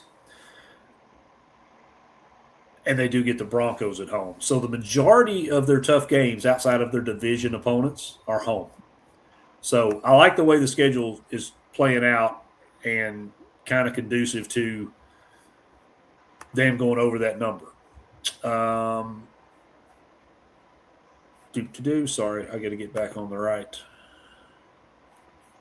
screen here.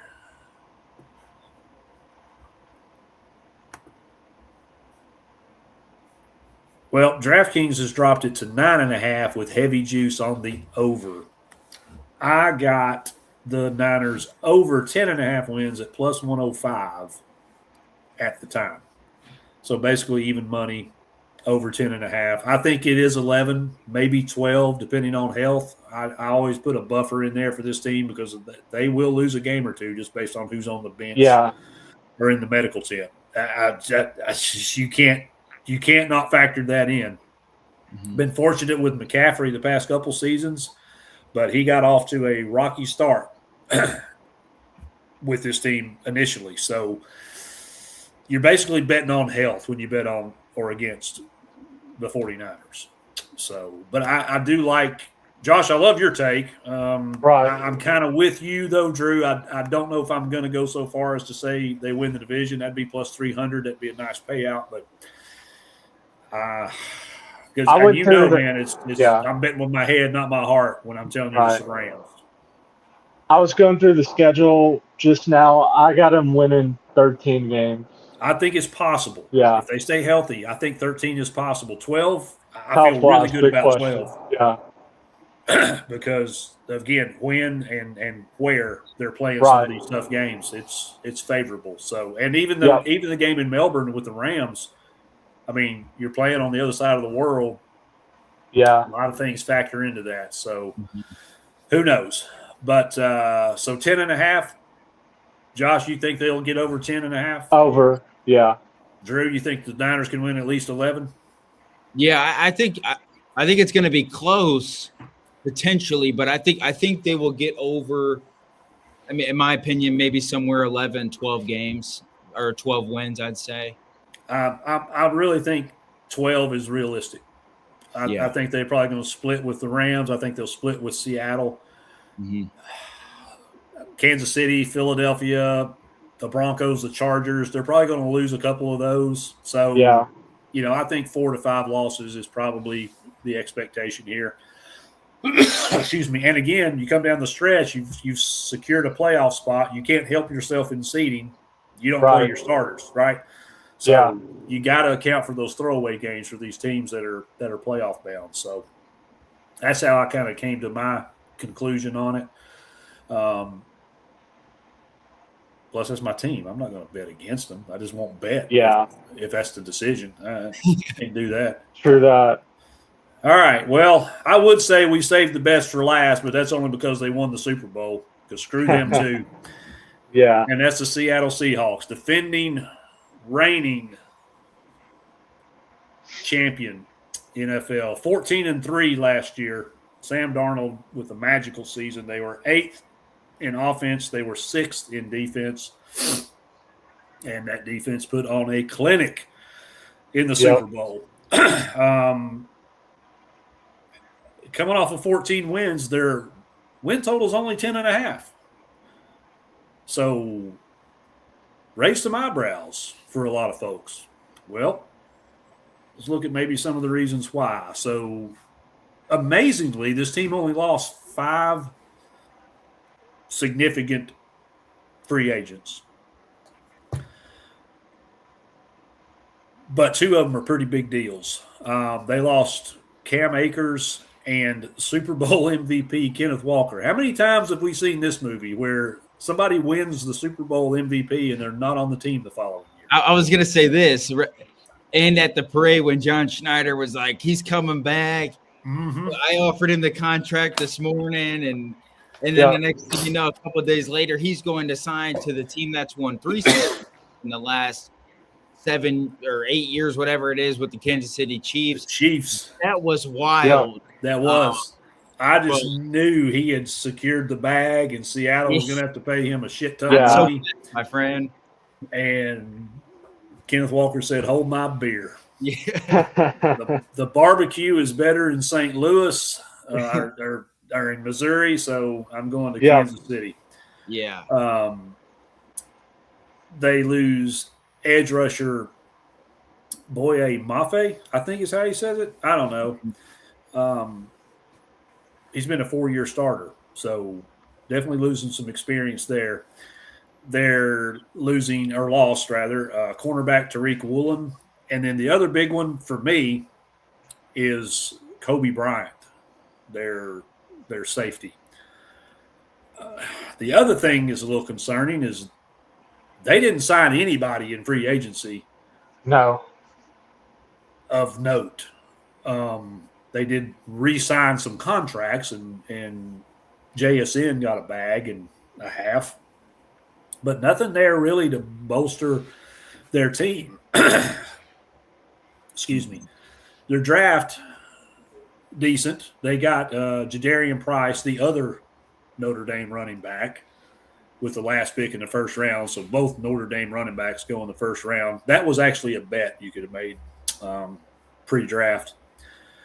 Then in the second round, they took Bud Clark, safety out of TCU.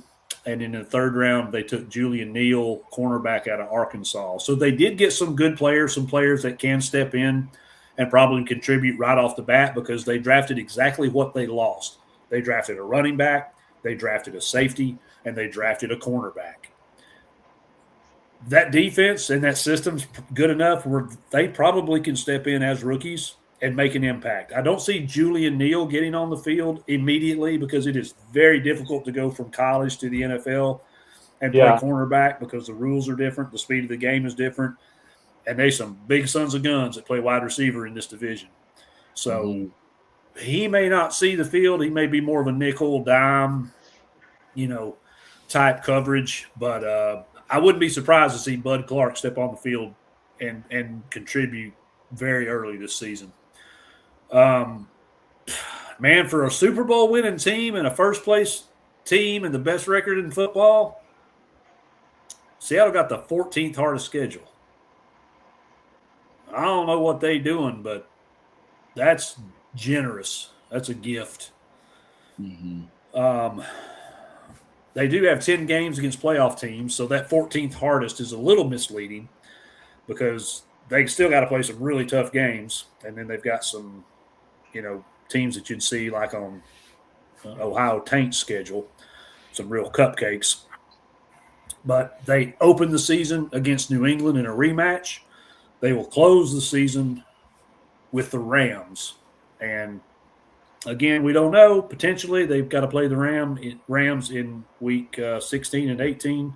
Oh, that might be B team versus B team. It very well could be, Drew. We could be seeing a fight to the death to win the division, or we could see both teams mail it in. Yeah. It can go either way. But with all that said, Josh, how do you feel about Seattle? Is there any chance they repeat as champions, or any chance they repeat and even get to the Super Bowl? It's very difficult to do. Repeating, no, but win a playoff game, maybe 2, yes. I like what they did in the draft hammer, like you were saying, drafting Jadarian Price from Notre Dame. I think he's going to step in as RB1 and I think he can, yeah. carry the load for the Seahawks. And Bud Clark, I think he's going to start day one as well at safety. But this Seahawks team, I'm going to fade them coming off the Super Bowl, because you losing the guy, Kenneth Walker, Super Bowl MVP, you don't know what Jadarian Price is going to do. He's not going to have as great as a season as Kenneth Walker did last year. I still think he's going to have a pretty good season. And losing Kobe Bryant as well. Kobe Bryant was one of the best safe or cornerbacks in the NFL. So I think the Seahawks can win a game or two in the playoffs, but win the Super Bowl, no. All right, Drew, what's your take on Seattle? Are they still? I mean, Ric Flair said to be the man, you got to beat the man. So right now, they're still reigning defending. Yeah. What do you think happens with them? I think, look, you always got a chance when you got a defense like they do. I mean, their defense last year was absolutely incredible in really every way that you could be incredible defensively. They forced turnovers. They got stops. They were aggressive up front. Like they were – I'm usually not a guy that talks a lot about defense because I find it boring. Their defense was actually fun to watch with how they played. It was pretty remarkable. I think retaining Shaheed was a big deal. I think he showed some unique things that they didn't have that could be on that. I don't know. You have Jackson Smith and Jigba. You have Shaheed then that can bring some more creativity when everybody's focusing on JSN. So I think that's huge. We talked about it. The loss of Kenneth Walker is tough. And then Zach Charbonnet coming back from the ACL injury. Yep. Who probably would be that starting running back. I know there's been some conversations, maybe could be back early, might miss a little bit of time. Obviously, like you mentioned, Jadarian Price probably will be the lead back. I don't know, man. Like the Seahawks, they didn't do a lot, but they won the Super Bowl. I know Sam Darnold didn't have like an all-out impressive game in the Super Bowl, but like he still put together a pretty good year last year. They have good receivers. They have good line play. Like I said, the defense is elite. So, like, I guess why can't they do it again other than, like, the Rams being in the way? And if the 49ers are healthy, they'll be there. And some other teams in the NFC, like Philly and some of those teams. But the Seahawks are kind of one of those teams that, like, I kind of want to watch them play, like, 2, 3, 4 games, see how they kind of look. And then – I don't know. Like, they're kind of an interesting team going into next year. Yeah, it's going to be interesting to see what they do. I think they still run, the same system, same scheme, but I'm not going to be surprised if Zach Charbonnet is on the PUP list to open the season. I think he is. I think he already is, or they're, like, working on it or something. So that PUP list means he'll miss the first 4 games. If he goes on IR, he's going to miss 6. So Jadarian's definitely going to have to carry the load. So I think they're going to start. Yeah. We say that there may be somebody else that they. He is on the PUP list. He is on the PUP list. Okay, yeah. So there you go. 4 weeks. Thank you. So somebody's got to step up and tote the rock. Yeah.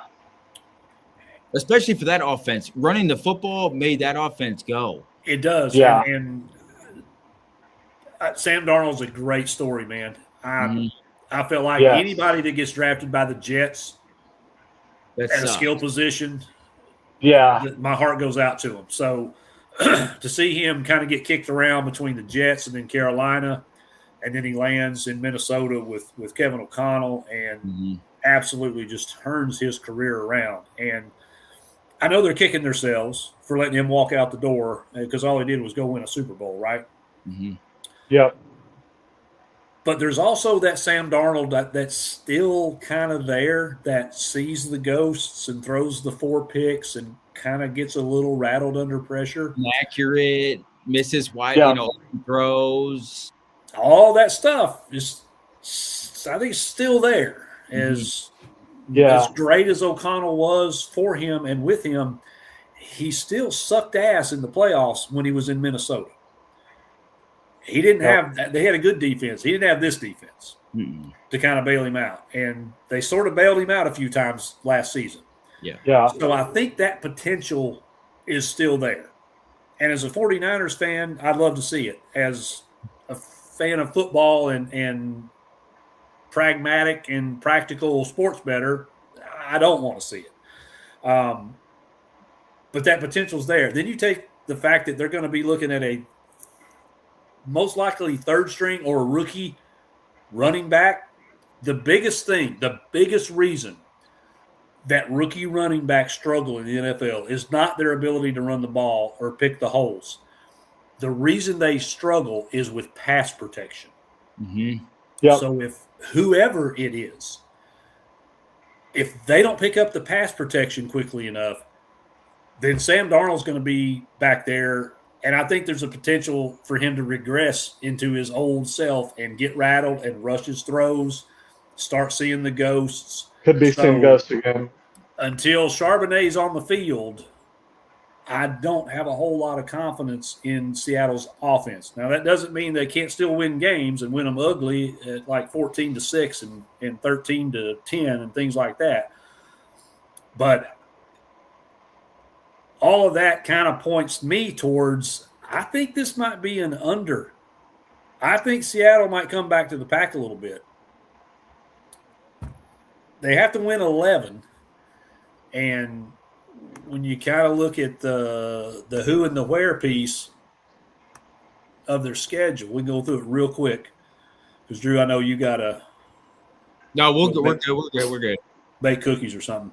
All right, so we know they opened week 1. They host the Patriots. Snoozer with the Cardinals. They go to Washington.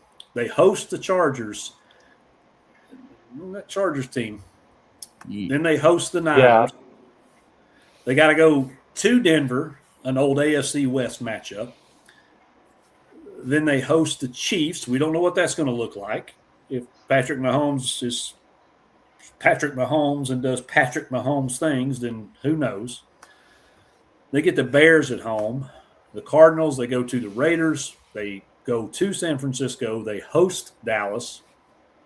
They get the Giants at the Eagles, host the Rams, at the Panthers, go to the Rams. So the schedule's manageable for a team that has that kind of defense.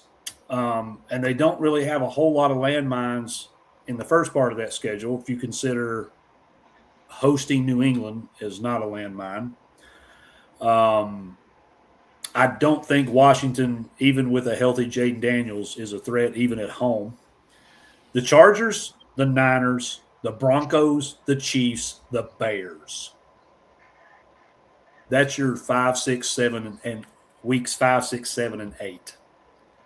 There's where your landmines can come in. I think if Charbonnet's not back by that Broncos game especially, they could be in trouble. And yeah, of course, they get a break with the Cardinals, the Raiders. But then they got to go to San Francisco. They got to play the Cowboys, the Eagles, the Rams, Panthers, Rams again.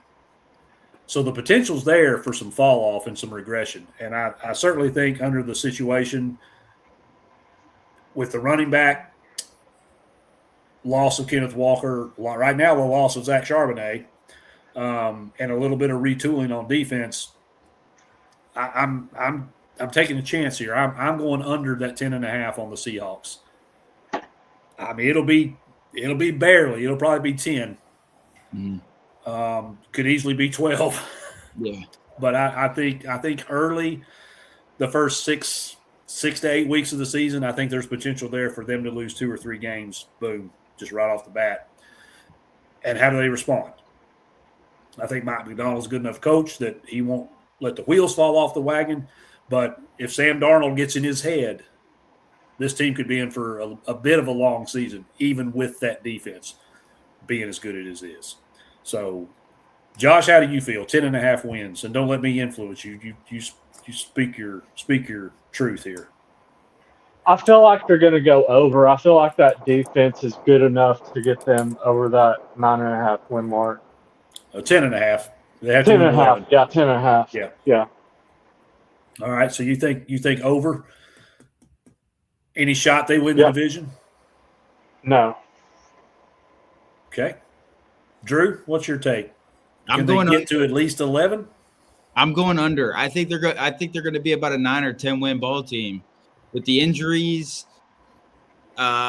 just some of the moves they made in the offseason, the division's going to be tough. Like, there's a chance they could just lose 4 games just in a division, potentially. Yeah, I mean, and then some of the teams they got to play in the AFC West and those things like that. That's this where was things. not a good season to draw the AFC West. No, Yeah. no. Pissed off Mahomes coming back. The Chargers just keep getting better. Mhm. Mike Broncos- McDaniel, as goofy as that fucker is, he's a Yeah. hell of an offensive coordinator, and he's got Yeah. Justin Herbert. Mhm. Broncos didn't get worse, Mm. and I think the Raiders are going to be bad, scrappy. but they got better. The Raiders are still bad, but they got better. And Yeah. if Kirk Cousins can just do anything, then I mean they're going to be scrappy. So yeah, this is not the season to play the AFC West by any stretch. So, yeah. I think this is. I think the Seahawks. I mean, that's a good line. Don't get me wrong, because I think they're going to be about right there. Yeah, I think so too. I think it's going to be 10 or 11. Yeah, I agree.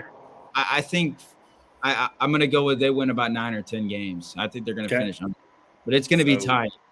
All right, so Drew and I are on the under. Joshy boy we're on the barely under. Josh is on the barely over. I'm going to say they get right at 11 wins. Yeah, I think it does. Right. I think barring injuries, right? They're already dealing barring with injuries. If Darnold goes down, I don't care who's on. They're screwed. Yeah. Who is it? Milroe? Is Milroe the backup?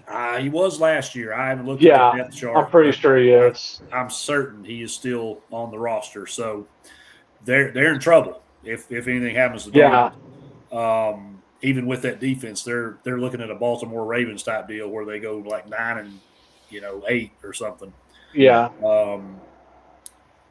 So any shot they can win the division, Drew? I don't think so. I agree. I think it's Rams by a decent margin, and then the 49ers and the Seahawks, but I would give the edge to the 49ers over the Seahawks just a tad. Yeah. And the Cardinals, no way in hell. Yeah. They're just – we just want the participation trophy, the T-shirt, and the first-round pick. Thank you. Yeah. Have a good season. I think we see a very similar scenario we saw last year with this division where I think the Rams are going to be the winner, and I think the Niners and the Seahawks are fighting for a wild card spot. Mm-hmm. Yep. Probably going to be similar records, and tiebreaker could get involved again. Who knows? But yeah, I kind of agree with you. I think it's Rams, Niners, Seattle this year. Mm-hmm. In this division, but they'll still all 3 of them will still win double digits. So it's still going to be the toughest. Still going to be the toughest division. Yeah, I think this division, and then the AFC West to me are the two. To me, the two best divisions in the NFL because they're all. I guess you got 3 top teams in the AFC with the Chargers, the Chiefs, and the Broncos, yeah, and then this one with the 49ers, the Seahawks, and the Rams, like it makes for good football, and you get to see all these teams operate. And, the Seahawks are going to play against all the AFC West teams. So there's a lot of cool, fun dynamics. And you have 3 competitive teams who, I mean, really, you can make a case that all 3 will be in the Super Bowl conversation in the NFC, in this NFC division here. So it's going to be a lot of fun to watch. Yeah, when you look at the odds board for the Super Bowl, the Rams have the shortest odds by a good margin. They're plus 550. Buffalo's the second closest at plus 1,000. So nobody else is even under plus 1,000. But the Rams, the Seahawks, and the Niners are all in the top 1, 2, 3, 4, 5, 6, 7. So 3 of the 7 Super Bowl front runners are out of this division. Mm. And then, of course, you have the Chargers and the Chiefs and the Ravens fill in the gap between Seattle and San Francisco. So you just said it. The AFC West very strong. Mm-hmm. Yep. The NFC West is very strong. And then a lot of folks are going to jump up and argue that the NFC North is the toughest division because you have four pretty good teams. I mean, Detroit, Chicago, Green Bay, and Minnesota. As long as Brian Flores is coaching that defense and Kevin O'Connell can get anything out of Kyler Murray, then you can't count out the Vikings either. So, these three divisions are pretty stacked. So it's gonna be fun to see. But well, guys, any closing comments on anything from AFC East, NFC West? We've hit just a tad over 2 hours, Drew. I'm sorry I lied to you. No, you're good. You're good. No worries. But it's a great conversation. It was good to go through, look at these rosters, these schedules. A lot of fun to do that. But anything you want to add or share before we wrap it up? No, Hammer, I just want to say thank you guys for having me on as always. And Drew, it's finally good to put a name with the face. Yeah. He wish he had a better face to give you, but I mean, it is what it is. So, yeah, he ain't wrong. He ain't wrong. Nah, no, it was fun. It was fun. I like sitting down talking NFL. Usually I'm stuck talking about Kentucky basketball, and then I get all mad about that, and then my football team wins about 3-4 games a year too. So at least I don't have any skin in the game in the NFL now because the damn Rams left me when I was about 14 years old. So, yeah. Well, see, you need to be faithful to the Bay to get back at them. Yeah, yeah. Or I just jump on the bandwagon with my dad and brother and be a Chiefs fan, but I can't do that. Yeah, I can't do that. Yeah. Well, it's always a pleasure to have you guys be on any show with you. So I appreciate you taking the time and. Because it's an investment to dig in and be able to speak intelligently to this. Trust me, I've got 32 tabs open, 4 sheets of notes, stuff in my phone, and I probably still miss something. But I appreciate it. Thank you, everybody that tuned in and watched.